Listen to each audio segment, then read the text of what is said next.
Imagine lining up against a 6'3", 240-pound running back in high school. Intimidating, right? That's exactly what kids faced when they went up against Derrick Henry. Today, he's one of the NFL's most dominant running backs, but his journey to the top wasn't always guaranteed. Despite shattering the all-time rushing record in high school, many doubted if his size and bruising running style would translate to the next level. So how did Derrick Henry overcome those doubts and become one of the most dominant running backs in the NFL?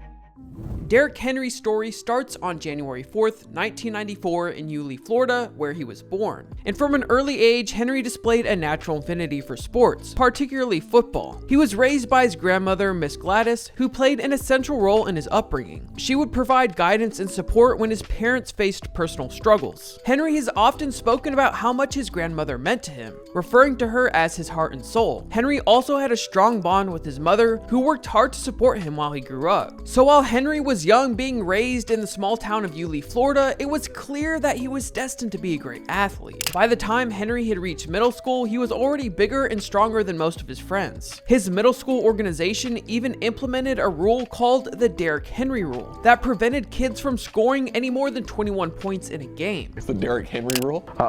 That's what everybody used to call it, because every time we got 21, it was like, oh, he's coming out. Fortunately for Henry, this would only last in middle school. In high school, Henry was a giant among boys. Oh, he's so big.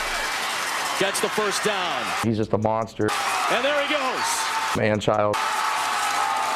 He's gone. Standing at 6'3" and weighing in at 240 pounds, he dominated everyone. His unique combination of size and speed made him nearly unstoppable. So it was no surprise when he broke the national high school rushing record with 12,124 yards, surpassing the previous record held by Ken Hall. Despite Derrick Henry's jaw-dropping performance, many colleges weren't entirely convinced about his potential. Some felt that he was simply too big for a running back, doubting whether his dominant power-driven style would translate to the collegiate or professional levels, especially as NFL running backs began to play a bigger role in the passing game. Henry's aggressive run-first approach made him an outlier. But if there's one coach who knows how to transform great players into superstars, it's Nick Saban. With Saban's track record of developing talent, Henry knew he wouldn't just be another player. He could develop under the guidance under running backs like TJ Yeldon and Kenyon Drake. After all, someone with his talent couldn't possibly peak before college. Henry played a limited role as a freshman behind TJ Yeldon, but when he did get touches, he made them count, averaging 10.9 yards per carry. His breakout moment that year would come in the 2013 Sugar Bowl against Oklahoma, where he rushed for 100 yards in just 8 carries, including a 43-yard touchdown run. Henry's role increased significantly in his sophomore year as he continued to share the backfield with TJ Yeldon, and by his junior year in 2015, he had become the team's featured back. During that season, Henry's blend of power, agility, and vision led him to win the Heisman Trophy, rushing for over 2,200 yards and 28 touchdowns. But even with the Heisman in hand, there were still questions about whether his ability to perform in the collegiate level would translate to the NFL. Despite a dominant college career, which is honestly an understatement, Henry wasn't selected in the first round of the 2016 NFL Draft. Given how the NFL has changed over the years, shouldn't be a surprise. So instead, the Tennessee Titans picked him 45th overall in the second round. The Tennessee Titans were thrilled to add Derrick Henry to their roster. Although Tennessee already had DeMarco Murray, a proven veteran running back that had been acquired via trade that offseason, they saw Henry as a potential future star. But Henry's early years in the NFL were filled with ups and downs, and Henry wasn't the immediate star that people had hoped for, not even close. Henry's bruising, physical running style, which worked so well in college, required adjustments in the NFL, and he was often met by faster, stronger defenders who weren't as easily overpowered. Adding on, the Titans' offensive scheme during Henry's first 2 years was designed under head coach Mike Mularkey and focused heavily on a power running game. However, Mularkey's system didn't always maximize Henry's skill set, and with a timeshare in place, it didn't give him the consistent opportunities to get into a rhythm. To make matters worse, during the 2018 offseason, Matt LaFleur was hired as the Titans' new offensive coordinator, and the team also required running back Dion Lewis. Lewis's pass-catching ability was seen as a fit for LaFleur's offensive scheme, which often employed running backs to catch passes outside the backfield, also leading to the success of Todd Gurley in the previous season as an offensive coordinator with the Rams. This led people to speculate that LaFleur would favor Lewis over Henry. Henry ended up splitting carries with Lewis, and run-oriented quarterback quarterback Marcus Mariota for most of the 2018 season. At this point, many were questioning Henry's future in the NFL. And out of desperation, Henry would reach out to former NFL running back Eddie George. During their conversation, Henry expressed his frustrations and uncertainties not really being able to produce in the NFL. Henry stated, "He gave it to me straight and told me I needed to finish my runs, be more physical, and make the defense pay. He said I wasn't playing to my potential and that I could perform better." That was exactly the kind of feedback I needed, and it really shifted my perspective as I moved forward. This conversation occurred after the Titans game against the Chargers right before their bye week,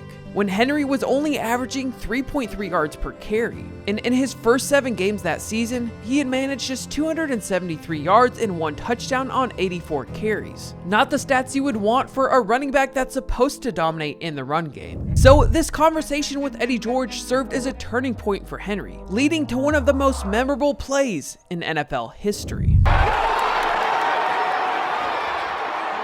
In a pivotal Week 14 game against the Jacksonville Jaguars, Henry had a 90-yard touchdown run. That run became a defining moment, putting the league on notice that Henry was a force to be reckoned with. Honestly, the way he was stiff-arming defenders going down the field made it look like he was a 99 overall Madden player on rookie mode. But it wasn't just this one game that defined Henry. His consistency began to stand out, and in 2019, he led the NFL in rushing yards with 1,540 yards and 16 touchdowns. But Henry was just getting started. The pinnacle of his career would come in 2020 when he joined the exclusive 2,000-yard rushing club, finishing the season with 2,027 yards. So this performance would be hailed as one of the greatest single seasons by a running back in NFL history. But the Titans' reliance on Henry also led to concerns about his wear and tear. His bruising running style could make him more susceptible to injuries, and there were whispers that no running back could sustain a workload year after year. But still, Henry silenced those concerns, continuing to play at a high level and show that he was built differently from any other running back.